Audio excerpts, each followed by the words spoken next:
If you have a Bible and you'd like to follow along, if you find it helpful, please turn it to Luke, the 14th chapter. This is where we'll be spending our time. Where'd Brad go? Oh, he's here. Okay. I looked and I thought, something doesn't look the same. When we read the Bible, many times a text will speak to what seems to be the obvious message of the text. And this is one of those. There's an obvious message here. But normally, and this I would think to be most cases, the text will also speak to things that aren't so obvious. And so what I'd like to do today is speak to both regarding this particular text. This text is going to ask us questions like, where is our walk with God? How do we relate to God? Is He distant to us or near to us? Are we content in belonging to Him? Is He a friend and companion or someone we kind of dread just a little bit? Let's take a look at this text. I'll begin reading in verse 7 of chapter 14. And by the way, this setting is Jesus is still at this dinner at the Pharisee's home where He was invited. When Jesus noticed how the guests picked the places of honor at the table, He told them a parable. He said, when someone invites you to a wedding feast, do not take the place of honor. For someone who is more distinguished than you are may have been divided. And if so, the host who invited you may say, give this one your seat. Humiliated, then you will have to take a less important place. But when you're invited, take the lowest place, so that when your host comes to you, the host will say, friend, move up to a better place. Then you'll be honored in the presence of all the fellow guests. For everyone who exalts themselves will be humbled. Everyone who humbles themselves will be exalted. There's an indication here of how we're to live our life. I remember when I first became a Christian, I used to hear sermons about humility, and I have to say, I had a fuzzy idea of what that meant, but I thought, how do you do that? Do you grit your teeth and close your eyes and squint down really hard and make yourself humble? Or is there something else that goes on here?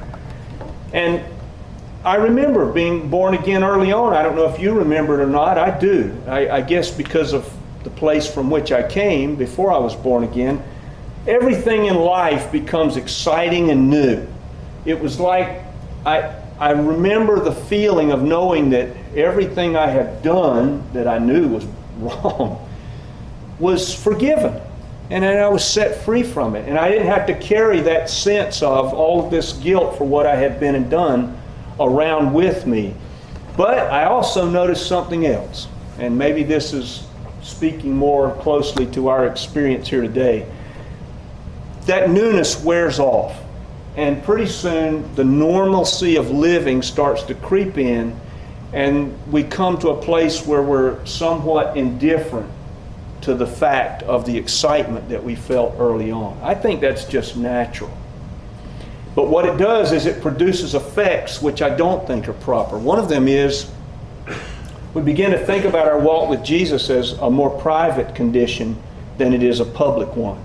So there are going to be settings where we feel a little uncomfortable talking about our life. I mean, look, if we are filled with the Spirit of God, then we should be the same people in every setting, right? I mean, there comes a place where we can't allow the things of the exterior to affect us in ways that say, well, I don't want to be seen as this or I don't want to be seen as that. We have to come to a place, I think, where we're just seen for who we are. That is a follower of Jesus in every setting. But that's kind of hard because I remember when Jackson used to come with me on Wednesday nights. And inevitably, we would drive home and he would ask questions about the discussion that we'd had on the Wednesday night. And one of his difficulties was when we would discuss things like this about what it is to be a person, a believer in the fallen world. And he would say this, and I think there's something to this. I think there's something to this for all of us. He'd say, Dad, don't you think people are just trying to live their lives and get by in the world? I said, yeah, I think there's something to that. I think that pressure of just having to make our way through this world, whatever that means to each of us, it wears away. It starts to erode the consciousness of the fact that we are living with the maker of the universe living inside of us all the time. That statement I just made, I'm not even able to capture it in a way that captures it for many of us in this room, how real that is. It's hard. It's hard to hold on to it. He said, I don't think people are actively trying to reject God in that way. He said, I think they're just trying to get through this world, and I think that's right. Unfortunately, that same effect starts to wear away at us. And pretty soon, now look, these connections I'm making may not speak to anybody in this room. I realize that. Maybe everybody in here is so on fire with regard to their walk with Jesus until none of this has any meaning for you. And I take that chance anytime I get up here that everything I'm going to say may mean absolutely nothing for anybody that's in the room except me. So I understand that. But there comes a place where that indifference moves into the place where it becomes a kind of an indifference like these Pharisees had and these lawyers who were there when Jesus was having this dinner in the Pharisees' home. The indifference gets to a place where it becomes just what we do. And so coming to the congregational setting becomes just something we do. Or praying before a meal just becomes something we do. Or praying, period, just becomes something we do. And it loses the edge that has to be there because of the source of what we do. The source of what we do is that we have a relationship with God Almighty.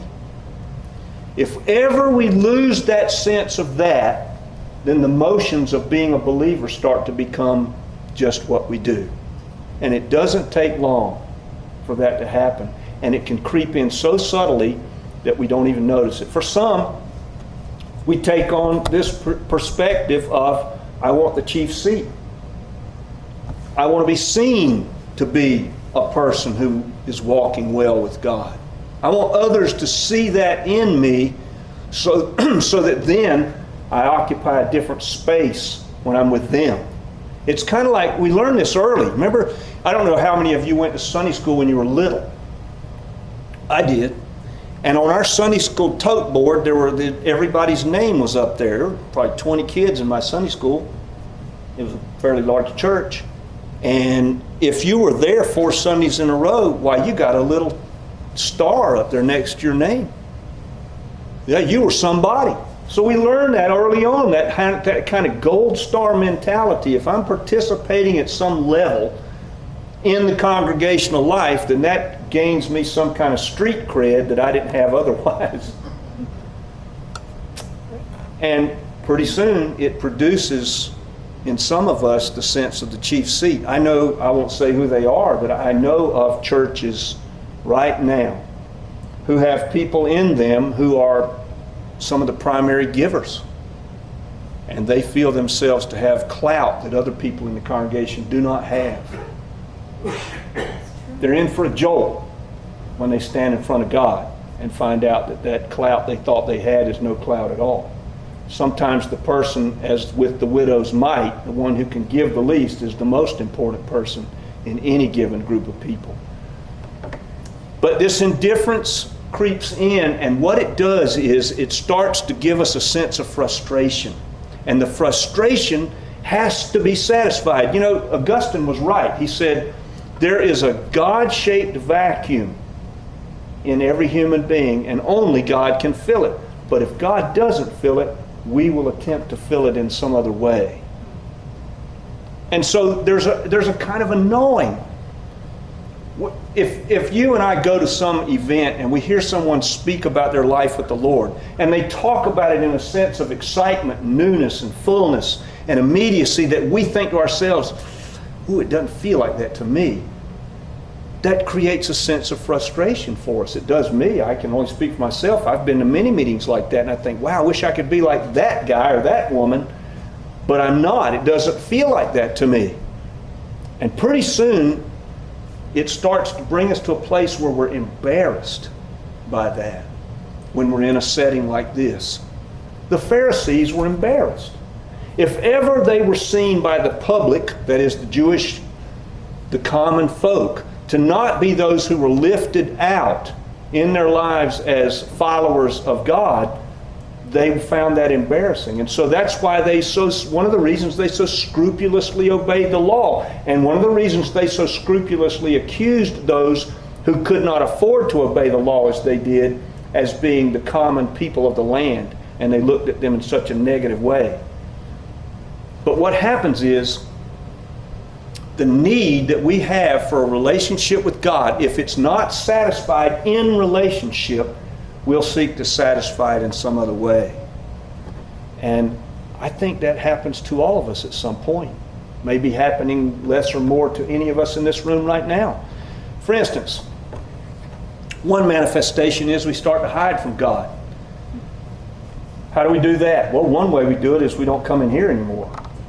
That's a good way to hide from God. I mean, if you think that this is the place where God's going to be more than He'll be anywhere else, then we might decide we don't want to be here anymore. And I can understand that. However, the reverse of that is, if the life of God in us isn't one of deep relationship, the desire to be here will go away too. Why gather with other believers when the relationship that I have is not one that drives me to do so? Remember Adam and Eve in the garden. I've always found this fascinating. However you want to read that, there came a point where they were hiding. Look, God knows everything, right? I mean, He is omniscient, all knowledge. So when the Scripture says God was looking for Adam and Eve, I don't think He had any lack of awareness as to where they were.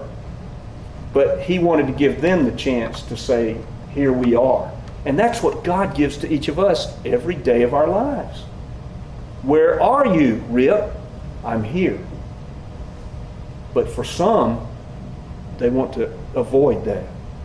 And one way to avoid it is to stop associating with the people of the Lord who belong to Him. And some ways that will manifest as those who will seek the chief seat. Because after all, if you're in the chief seat, then everything must be going pretty well, right? I mean, if I'm the Pharisee and I'm sitting in the place of honor, that means that I'm okay with God and everybody perceives me that way, even though that may not be the reality at all. So, this chief seat kind of thinking really is an indicator of something else going on. It's not necessarily that the person is just somebody who's got to be in charge or anything like that all the time. And it's something that happens to us as a pressure becomes part of who we are. There's a pressure that gets applied. When God isn't the one, if the relationship with God is not so immediate for us, we're going to satisfy that need in some other way. See, the new believer, this is why I started off this way. A brand new believer, nothing else in the world matters except that now I'm okay with God and I know Him. It's like, wow, everything, the colors are brighter, the people are friendlier, I'm friendlier, food tastes better, the whole world looks way different to me when I first get born again. But then as time goes on, a lot of that stuff goes away. And we start to seek some way to recapture that feeling. And that appearance becomes very important to us. Who we are in this world becomes important. I remember I worked for a contractor. That's a lot of pressure to live under. I worked for this guy who had become a Christian at 65 years old. He'd been a Christian for less than a year when I met him. And I went to work for him. And you could see this sense of pressure in him in a different manifestation. When we would go to a job, there were two other guys that worked with him. All three of us were more competent at house remodeling than he was. He just owned the business. But he didn't want you to know that. He wanted to make sure that you knew that you were far less competent with him than he was in working on a home. And you would see it come out. Al and I were talking a little bit this morning, and I remember one day specifically we were putting up track lighting in the person's sunroom. And the contractor was on the phone for forever, talking to the place where he had bought the track lighting. Then he's calling the 800 number from the track lighting manufacturer. And so finally he gets in his truck and drives. I'm going to the supply house to talk to them about what's wrong with the track lighting. Well, what was wrong with the track lighting? Nothing. But he didn't want us to know that.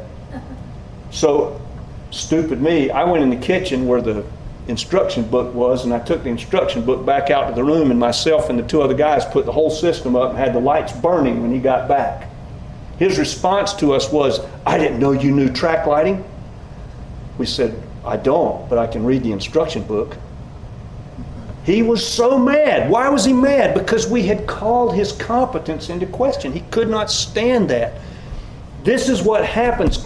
How many times have you ever been in a situation as a believer and somebody has come up to you and started witnessing to you? Right? Do you find it offensive? A little? A little. Why? Because they're saying something about us that doesn't feel just right. We know we're walking with the Lord. They don't. And that's what happens. See, if there's pressure on a Christian, if the follower of Jesus' life is not one that is contented in merely belonging to Him, then all of these other features start to put pressure on us. And all of us know what it feels like to some degree or another in some way. I don't know what it is for you personally. I can speak to the ways it is for me, but I know that it's true. What God wants for us is, He wants us to merely have that sense of fatherly affection, where He's our Father in heaven. He's not the tyrant, He's not the taskmaster, and He's not the police person, the police officer who's making sure we do everything just right. He wants our relationship with Him to be one of warmth and fatherly affection, child to father. Let me ask you a question. Think about this. How do you, and I say this to us all, how do we, let me put it that way, how do we want to be seen by other people in terms of the way they would approach us? For instance, if I walk up to any one of you, how do you want me, Rip Snow, to see you in terms of the way that you feel toward me? Take a small child who comes to you or to me. How do we want to be seen by that small child? Do we want to be seen as somebody that the child can trust, that we have affection for them? Or do we want there to be some barrier between us and the child? Do we want that between each other? Do we want it between ourselves and our spouses, or ourselves and our friends, or ourselves and our siblings, or anybody? Do we want there to be a wall between us and the person that says they can't be sure that we have affection for them? I don't want that, do you? I want people to just come up to me and feel like I'm approachable completely, right? Why would we think that God would want it any other way between us and Him? That affection is not just something we can presume all the time, right? It makes sense to me. I'll tell you what it can do. And there are ways that this can be accomplished in practice. One of them is, and I can only relate to it from my own experience, is you just pray about everything, no matter how stupid it is, right? No matter how silly, no matter how much our minds say to us, God surely doesn't care about that. I mean, after all, He's got a universe to operate here. Why would He care about the fact that I can't find my car keys or I can't get the dog's collar buckled? Why should He care about any of that? I promise you, if our relationship with God, I'll never forget this. His name was Alan Hale, great theologian. He was asked one time about his prayer life. Someone came to him and said, do you think I should pray about this? I've got a job interview. Alan Hale, here's this great theologian at a seminary who's taught Old Testament theology his whole life, and he says, I pray about everything. Why would I not? Our addresses to God then can take on a recklessness. Just be reckless. If He really loves you and me, why not?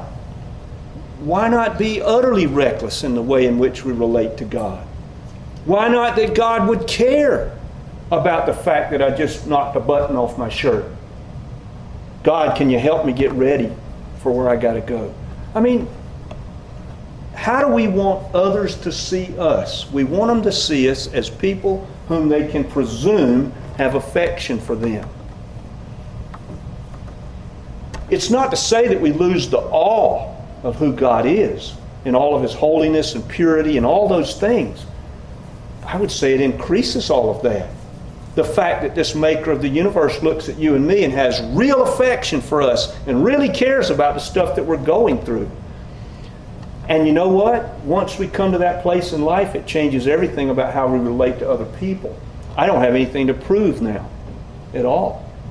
God loves me, that's good enough. Right?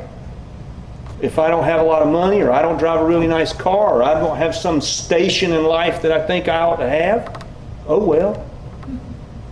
I mean, God notices me. He notices you. What other notice do we really have to have? I tell you, fallenness is the most easily verified condition in the world. All you've got to do is, I think all we have to do is look at ourselves for an hour in any given day, or look around, or turn the TV on, or pick up a book or a newspaper. And we're all struggling. There's a blessing in starting to see ourselves this way. David said in Psalm 51, "My sin is ever before me." Right? Well, we look at that and think that's a bad thing. I look at that and say, that's the place we all are. I am. There's not a night I go to bed that I don't think about something that day or something 10 years ago that I did or said or thought that I'm ashamed of. It's always before me. But when we start to see ourselves like that, we're going to start to see each other in the same, we're all in the same pot. Nobody's lifted up. Nobody's got a chief seat. Nor should we strive to have one. The only thing that should matter, the only thing that matters, really, I mean, if we really get down to it, is our names are written in His book. That ought to satisfy all the requirements right there. And everything after that becomes just freedom in living. Are there things we like to get rid of? Yes. Are there things I'd like to not be? Yes. Are there things I'd like to do better? Yes. My sin is ever before me? Yes. But in spite of all that, God really, really cares about everything that's going on in my life and yours, no matter how small, no matter how insignificant.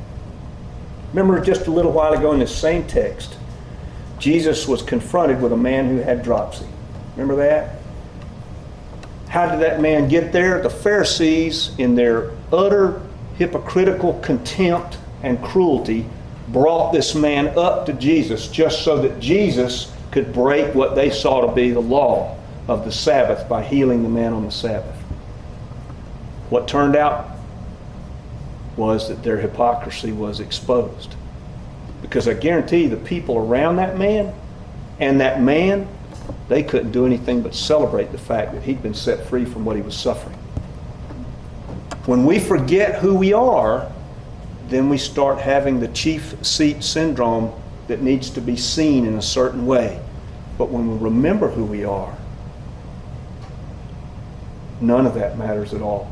The fact that our name's in His book, the fact that He cares about everybody's life, takes away all of that need. And pretty soon then I can relate to anybody on a level playing field. I'm no better than anybody else. My sin is ever before me, just like yours. And the only claim I've got is that I've come to Jesus for forgiveness. The Pharisees did not have that. I don't know where everybody is, but if I've said anything today that you've got a question about, you want to speak with me, I'll stay here as long as it takes as we close.